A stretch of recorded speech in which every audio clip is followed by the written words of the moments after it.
ایک بادشاہ تھا، اس کا ایک وزیر تھا۔ سمجھانے کے لیے یہ بات عرض کر رہا ہوں تاکہ دل میں اتر جائے میری بات۔ بادشاہ نے پوچھا وزیر سے کہ کوئی خواہش ہے؟ اس نے اپنی خواہش کا اظہار کر دیا۔ بادشاہ نے کہا میں تجھے آدھی سلطنت دے دوں گا، میرے 3 سوالات ہیں، اس کے جوابات دے دے، 1 مہینے کا ٹائم دیتا ہوں، اور ٹائم شروع ہوتا ہے اب۔ جوابات لے آؤ ورنہ تیری گردن اتار دیں گے۔ پہلا سوال تھا کہ زندگی کا سب سے بڑا سچ کیا ہے؟ دوسرا، انسان کی زندگی کا سب سے بڑا دھوکہ کیا ہے؟ اور تیسرا کہ انسان کی سب سے بڑی مجبوری کیا ہے؟ وہ شخص چل پڑا، گھومتا پھرتا رہا۔ رات کو اس نے لوگ جمع کی، لوگوں سے سوال پوچھی، لیکن وہ یہ دور تو تھا نہیں کہ فوراً گوگل کر لیا، AI سے آپ نے مدد لے لی۔ یہ دور تو نہیں تھا انفارمیشن ٹیکنالوجی کا، ITI کا۔ کتابیں بھی کسی کسی کو دستیاب ہوتی تھی۔ اب وہ سوالات کے جوابات تلاش کرنے چل پڑا۔ چلتے چلتے مہینہ گزر گیا۔ اب اس کو جان کے لالے پڑے ہوئے۔ ایک گاؤں میں پہنچا تو لیرو لیر خود فقیر بن چکا ہے۔ حالات غیر ہے۔ کسی نے کہا یہاں ایک بابا جی بیٹھتے ہیں، تم وہاں چلے جاؤ، تمہیں تمہارے سوالات کے جوابات مل جائیں گے۔ وہ کٹیا میں پہنچا۔ بابا جی نے جیسے ہی اس کو دیکھا مسکرا دیے۔ فرمایا آؤ وزیر صاحب، تمہارے 3 سوالوں کے جوابات میرے پاس ہیں۔ وہ سمجھا کہ کوئی صاحب کش بزرگ ہے کہ یہ جان گئے ہیں۔ کہنے لگے آپ کو کیسے پتا چلا کہ میں وزیر ہوں؟ کہا تمہارے کندھے پہ یہ جو بیگ لٹکا ہوا ہے یہ وزیروں کے پاس ہوتا ہے، اور دوسری بات یہ ہے کہ میں خود وزیر رہا ہوں اور مجھے پتا ہے کہ تم یہاں کیوں آئے ہو۔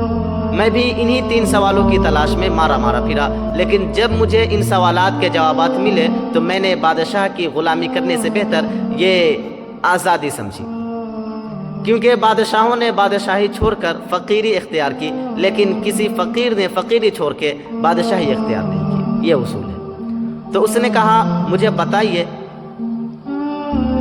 تو انہوں نے کہا 2 سوال تو میں ویسے ہی بتا دوں گا، لیکن تیسرے سوال کی قیمت دینی پڑے گی۔ اس نے کہا ٹھیک ہے۔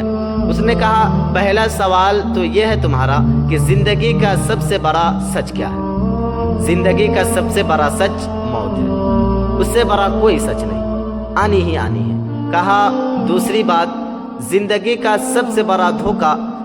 اس نے کہا زندگی کا سب سے بڑا دھوکہ خود زندگی ہے، پتہ ہی نہیں کب کہاں کس جگہ سانس کی دوڑ کٹ جائے، کچھ نہیں پتا۔ اس سے بڑا دھوکہ کیا ہو سکتا ہے؟ اور انسان دھوکے میں پڑا ہوا ہے، غافل ہے، الہاکم التکاثر، غفلت میں ہے، مگن میں ہے۔ اس سے بڑا دھوکہ کیا ہو سکتا ہے؟ حتی زرتم المقابر۔ کہا اچھا تیسرا میرا سوال کہ زندگی کی سب سے بڑی مجبوری کیا ہے؟ اس کے گھر کے باہر ایک کتا تھا، ایک پیالہ رکھا ہوا تھا جس میں وہ دودھ پی رہا تھا۔ اس کا بچا ہوا دودھ اس نے اٹھایا، اس کے آگے رکھ دیا۔ کہا پہلے یہ دودھ پیو پھر جواب دوں گا۔ اس نے کہا قیمت لے لو، میرے پاس اشرفیہ ہے، مال ہے، یہ لے لو، تم نے کہا تھا کہ تیسرے کی قیمت لوں گا تو وہ قیمت لے کے جواب دے دو۔ اس نے کہا نہیں، قیمت میری مرضی کی ہوگی۔ وزیر نے کہا تم جانتے ہو میں کون ہوں؟ بادشاہ کے خاص وزیر ہوں میں۔ پروٹوکول دیکھا ہے تم نے میرا؟ جانتے نہیں تم مجھے۔ اس نے پیالہ اٹھا کر واپس کتے کے آگے رکھ دیا۔ کہا جاؤ گردن کٹواؤ، پھر تمہیں تمہارا پروٹوکول پتہ لگے گا۔ تھوڑی دیر بعد سوچتا رہا، پھر وہ شخص اچانک پیالہ اٹھایا اور گٹا گٹ پی گیا۔ کہنے لگا اب بتاؤ مجھے کہ زندگی کی سب سے بڑی مجبوری کیا ہے؟ اس نے کہا یہی ہے جو تم نے ابھی کیا۔ کہا وہ کیا ہے؟ یہ غرض ہے۔ غرض وہ چیز ہے کہ انسان کو کتے کا جھوٹا دودھ پلانے پہ بھی وہ راضی ہو جاتا ہے۔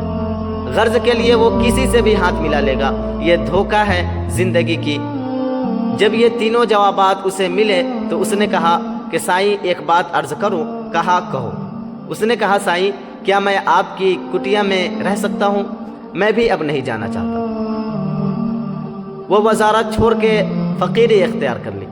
یہ ہے دنیا کی حقیقت، دھوکہ ہے جس میں سب مگن ہے۔ کتنا چاہیے کچھ پتہ ہی نہیں، ایک ہے تو دوسرا ہے تو تیسرا، حتیٰ کہ آخر میں جب موت آتی ہے تو انسان کی آنکھیں کھلتی ہیں۔